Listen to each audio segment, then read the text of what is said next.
John, thank you very much for joining me. No, it's lovely to talk to you again.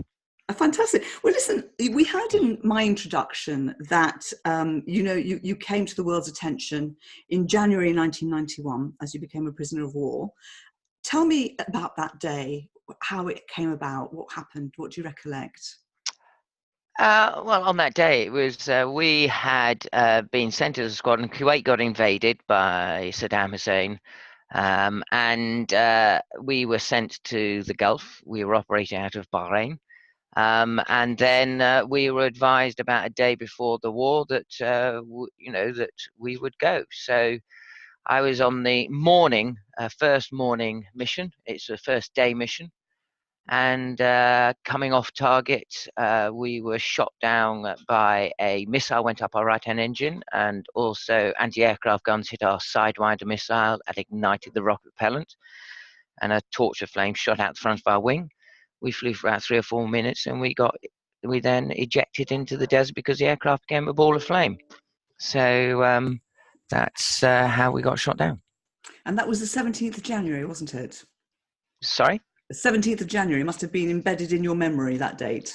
Yes, it's very much, it transformed my life, really, that day. And how did your wife Helen react when she heard the news? Do you know what did she? Well, in reality, she said the way the military do it, you get advised by someone you know, and she was called by the squadron commander's wife, and her view was, if she comes to the station commander wearing uniform, I know it's bad news. If she comes and in a car, if she comes on her bike, it's just maybe it's someone else. And the squadron commander's wife came in the car with the station commander in full uniform to basically go, your husband's been shot down. So Wow. that's how she found out. Yes, God, our son was 2 years old when it got shot down. Our daughter was 6 weeks old. So she had a lot on her plate. And then obviously we disappeared into the Gulf. But actually, when the photograph came out, or when the film came out of us paraded on television, she was actually relieved, because in many respects, she said, well, she knew that we were alive.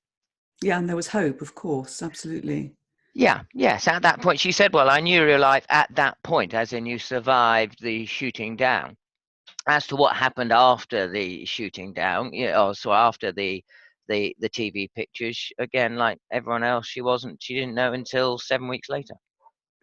And did you ever fly again after that experience? Oh God, yes. God, this is one of the real main things.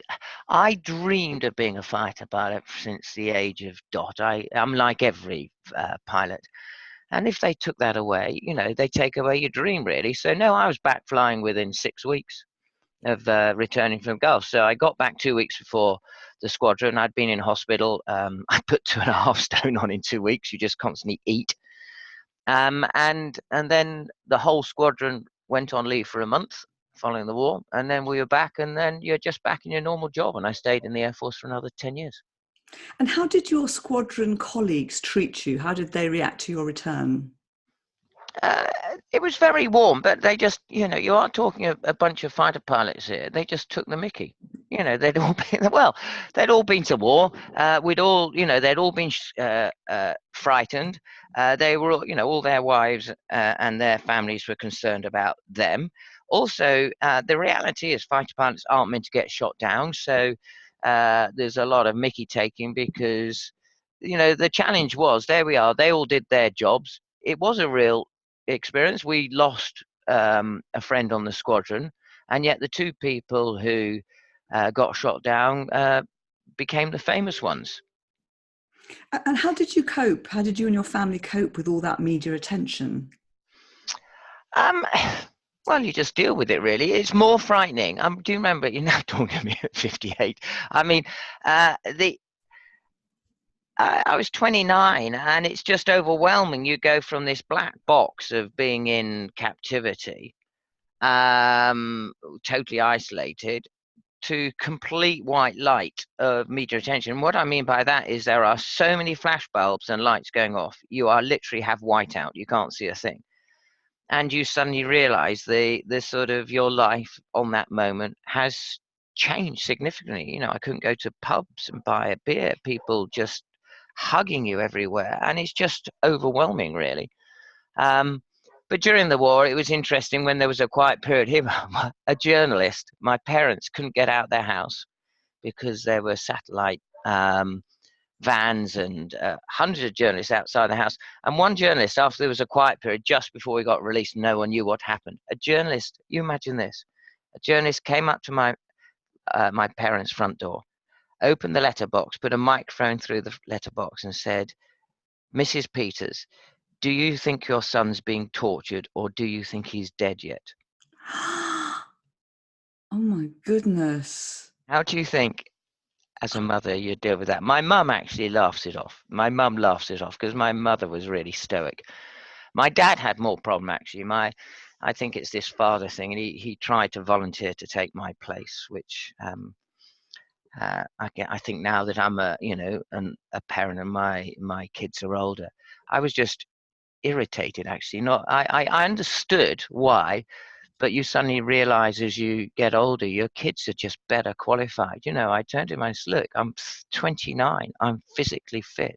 I'm stronger than you. I've been trained in this, and it is my job. You know, I'm better able to deal with this. Don't you ever try and sort of do that." Much as I understand why, and I do, as a father, understand love of a son or daughter. Actually, I'm really moved by that, John. I think that's really moving. I think, wow, what a generous gesture to make. And I appreciate what you're saying, that you're qualified, but I'm actually emotionally moved by that. No, my dad was really, really, my dad has, throughout his life, he's 85 at the end of this month, and he's been a far better sportsman. I never really beat him at sport. He was, you know, a proud guy, and you know, now he's quite frail. He's just got Parkinson's now, he's just been diagnosed with Parkinson's. But no, he really did it seriously. He really went through authorities to try and say, "Let the Iraqis, I'll take the place of my son." Wow. So, John, let me ask you. You're not meant to do. You're not meant to get. I'm not meant to get emotional. I am emotional. It's obviously the time of my life in my life. I get emotional about stuff, but I am moved by that. So, listen, tell me, it's comical to think of you putting on 2 stone in such a short period of time in your recovery. No, but I lost 2.5. You lost 2.5, but I'm thinking of you, you know, eating everything you possibly can. But there must have been also surely some PTSD, some kind of mental. No, none of that. None of that. Really? Wow. Well, how do you feel that you coped with that mentally? What was it that, what strength did you have? What coping mechanisms? See, this is where it sounds weird. I believe we all have this, and lots of people are being very kind. But I remember after I got shot down, I knew when they'd captured us, buried in the sand by machine gun fire, and beaten us up a bit, blindfolded and handcuffed us. And they were driving us to Baghdad, and it took a long time to drive us to Baghdad. And I knew what was going to happen in Baghdad. And I'd seen the films of Midnight Express. It's an old film where a guy goes to a Turkish prison and gets abused. And the Vietnam stories. And I just thought, and all I did is on the way in, I promised myself, I went, right, I will not come out a damaged human being. I set my mind, I'm either going to die here or I'll be there for a minimum of 10 years. I will be here for a minimum of 10 years. They will break my arms, they will pull my teeth out, and they will cut my balls off. But if I survive that in 10 years' time, I will not come out a damaged human being. And Helen will be remarried. And my kids will call someone else dad. And I won't ruin their lives. I will see them once and let them carry on with the path of their lives. So that was the promise I made to myself. Wow. See, now we're both getting emotional. We're having an emotional podcast today, John. Wow, that's amazing. Well done for coming out undamaged. That is fantastic. That's a huge achievement and a great mindset to have. But be honest here now. If you had the chance to meet your interrogators again, what would you say to them? What would you do? How would you feel? Ambivalent. You've got to remember, you see, this is where you get into the um, the areas of continued hate and where, you know, wars and conflicts are continued. Yeah, the reality is, however much I hope I'm a nice man and I have a beautiful wife and lovely children, so does Ahmed. Ahmed was an Iraqi soldier and now he's got no legs. You know, I was a military officer effecting war. Mm. How are you going to treat me if I get shot down? And I have information to save the people you love. You're not going to be very nice. Now, what they did was illegal, but and I don't quite understand. I dare I say I understand other pilots and other military officers. I don't understand wanting to be involved in a little room dismantling another human being. But that is the reality of war. So I'm pretty ambivalent about it, to be honest. Okay, excellent. And do you have any lasting injuries from that time? On my ejection, I've got 2 crushed vertebrae, so I have a broken back, and that was the first thing they beat. My 5th and 6th, the A6, they beat with baseball bats for about, well, hours. So yes, I get a bit of back pain now. I've got a small scar above my eye. It's really irritating. I've been to war, and you can't see my scar. Do you know? I can't see your No, scar. no, I can't. No, I can't. I can't say that's my warning. Do you know? I went through the whole. I've been blown up 6 times, shot down, beaten for days, all sorts of things like that. Not a scratch, and I've had, as I say, whole buildings falling on top of me. when I got back about 10 years later, I was my son's 12th birthday party, and he wanted to go paintballing. So I was running around with 12-year-olds, put my foot in a rabbit hole, and broke my ankle. So, um, I've been in a real war. In absolute, my kids worked out proper deaths, not inconsequential deaths, proper deaths. They said you should have died 12 times. I don't know how I'm alive in Yeah. reality. But no, paintball shows you paintball's really bloody It's dangerous. dangerous. I think Very, 12-year-olds. you've I got to think be very 12-year-olds are careful. dangerous. Yeah, absolutely. Do you know, I'd fallen over, broken my ankle. What do 12-year-olds do? You know, when you're not meant to do it within 10 feet or what have you in paintball. Yeah. Except, no, they just stood around shooting me on the floor. You know, you go, there we go. No. Brilliant. Fantastic. Good for them. So listen, tell me, do you still see John Nichol? Yeah. Well, I see him on TV because he decided to go the media route. So, and he writes books. Yes, but I see it's not. You see, interesting enough, people think there was only 2 prisoners of war, John and I, because we were ones on television. There weren't. There were 7 in total. Mm. There's now 6. Unfortunately, one of them's died. Yeah, we have a prisoner of war reunion each year. And we just get together and toast that we're still alive. And then on the 10th anniversary and on the 25th anniversary, we met up with the Americans. So on the 10th, we went to Washington. On the 25th, the Americans came here.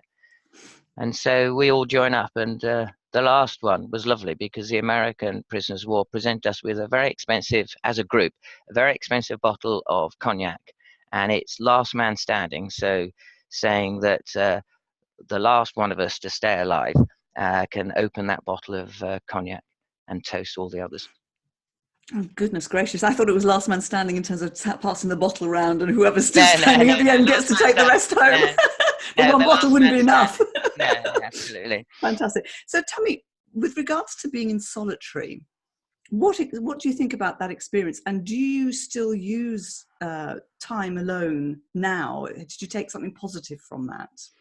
I think it's, in many respects, a real gift. Most of us spend our lives running around, and this is one of the things I cover when I talk to leaders. I run leadership programs now and all that sort of stuff as a business consultant. But yes, this time for a reflection, to sit down. You know, yeah.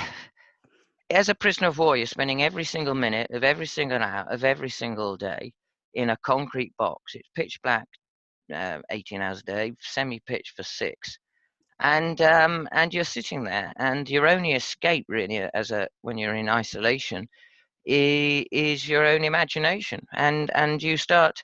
Anyway, I spent what I'd been with Hannah, my wife, for 9 years at that stage, 10 years, and you ask things like, you're in a relationship. You go, this is rhetorical. I'm not expecting an answer from you here. You go, do I love Helen? Because you're trying to set your life in order before you die, and then that instantly goes, what do I understand by love? I spent 3 days on love, Mm. just trying to understand, what do I understand by love? You know, you can go through sex and warmth and love and smile or laughter, and you go, yes, but, yes, but, yes, but. And at the end of the day, I found myself going, can I put this into words? No, but I absolutely know I do. And the power of reflection is not necessary. You still get a solution even if you can't put into words. And so when, dare I say, when you talk to business leaders, when they're trying to do their visioning exercise and they try to wordsmith, they clunk on the precise words. And it's a shared meaning. It's a sense of belonging. It's a um, uh, sense of being real that is the important part. And as long as the words capture everyone in that room, it doesn't matter, and we all use different words because it evokes a different emotion in us. So there's real sense of pattern. Do you believe in God? Here we are. I went through, from the year of dot. I went through primary school and Cubs and Scouts. We get told God exists. Well, when did you last sit down and think about, do you really believe in God? Without interruption, without a cup of tea, without a smartphone, without your partner, just sat down and actually thought about where you are in your life at that time, and that gives you huge power. That is really profound. So do you take time now to have solitary time and thinking time? Yes, and I'm not. I mean, I'm quite an extreme extrovert. You know, I want, if my general sense is, you know, if you're my neighbour, and there's no one when I get home, I'll come and say, do you want a cup of tea, Maria? You know, let's have a chat. But no, it is. I spend, I run a business now, so I do spend time on my own, and I am far more reflective. Okay, so let's talk about your business, and talk about, how did you go into speaking? How did that evolve? It just no one. I don't know. It must be the same with most of your other speakers, I'm sure. I never ever thought of being a speaker. I'd come back, and of course we're sort of, I suppose we were pretty famous when we first got back. And about 2 years later, a friend of mine, so we'd done the book and written the book and etc. And a friend of mine on base went, "Do you do a speech on your experience?" And I went, "No." "Will you do a speech? We'll give you free beer and butties, and I'm a member of a balloon society, and we'll give you a free balloon ride." I didn't actually get the balloon ride at the end. So back then, I thought, well, I'll put together some words. So I did half an hour, and I got 3 to 4 hours of questions back then. Wow. And then the dentist on base said, "Will you do this my local sort of round table?" So I thought, well, I adjusted it for there. I got another 3 or 4 hours of questions, and then a rugby club. I've spoken to a rape crisis centre, which was fascinating. So I spoke to females who had been raped, and they wanted me to speak. I spoke to Leicester Ladies Group. I remember that was quite a significant speech because it was the first time I read a letter from a woman who has been abused. And it was very powerful. I had everyone crying, including myself. And I thought, well, how do I adjust this? Because it's a powerful thing in my speech, but but you've got to lighten the mood. So it just evolves until eventually, out of the blue, I got called by a corporate agent, a speaking agent. They said, "Do you do a speech?" I said, "Yes." They said, "We want you, John McCarthy or Terry Waite. Will you speak to 2,000 people in Athens?" And that was my very first corporate speech to 2,000 people in Athens. And it hasn't stopped there, because I know you've been incredibly busy. So tell me, how do you relate your story for a contemporary audience? I think it's ignore the military stuff. Although it's born of a military, it's about a human being dealing with extreme adversity and dealing with adversity, and in some ways finding yourself. My speech is not negative. It's actually, you see, when you said post-traumatic stress, I conform to Nietzsche. You know, that which doesn't make kill you makes you stronger. And whether you believe it or not, post-traumatic growth, where you go, my life has expanded because of this. I as a human being have expanded because of this, and I believe that's all of us. So it's very much trying to engage with people and have a conversation. How do you, people don't believe they have resilience, and these words are thrown around now, resilience or grit. You say, well, let's have a conversation. This is what I've learned from my experience. Does that resonate with your life experience, and how does that help you? And I've had people 2-3 years after I've spoken, and this is the most wonderful thing about speaking. 2 or 3 years after, they see you later, or they're then the chief exec of a company, and they call you and say, you transformed my life. Because of you, I went away, and some have got married, some have had children, some have totally changed their jobs. And that is amazing. That is fantastic. That is fantastic. And tell me, when clients are coming to you and inviting you to speak, what is it that they're asking you to speak about currently? A lot of it is about grit and resilience, dealing with uncertainty or dealing with turbulence, because much of it's not just, I never expect to go to war. I know we train, there's a phrase in the military, you never train for the war you fight. We were operating in Europe, but then it was suddenly, right, you're going to Kuwait, and then suddenly you go to war, and it was very different out in the desert. But then suddenly we were shot down, captured. Then you got the prisoner of war bit, but then we returned to mass media attention and that. So it's that whole thing of how do you deal with abrupt, unexpected change and uncertainty. And the other thing is actually I get a lot on leadership in terms of, yes, I was an officer in the military, but there were lots of strong characters in the military, and there are. And I can lead, but if there was a stronger character, I'd let them lead in many respects. But in captivity, I had a couple of instances where some of the other prisoners of war, when they got back, said I led them through the Gulf. And my challenge to them was, say, but I could do nothing. I'm in a concrete box with a metal door, being systematically beaten and starved to death. I can do nothing. And they said, no, it's who you are. After some of the bombings, it's when we were talking under the gap in the door along the corridor, it's how you talked, and we trusted and believed in you. So from that's the reason why I started my business. That started a stream of consciousness, and I've run MBA programs. I've been working in Russia with Russian leaders. I operate globally, getting leaders to have conversations about something real and how you lead in the real case. Now I'm writing a book on leadership. Fantastic. Yeah. John, so time has just gone so fast. I could talk to you all day, but let's come to my challenging question, the last one here. I like to put my speakers in a time machine. And I'm going to take you back. Knowing what you know now and all the experience you have as a speaker, what advice would you give young John Peters starting out doing his first speech to a 2,000 people audience? My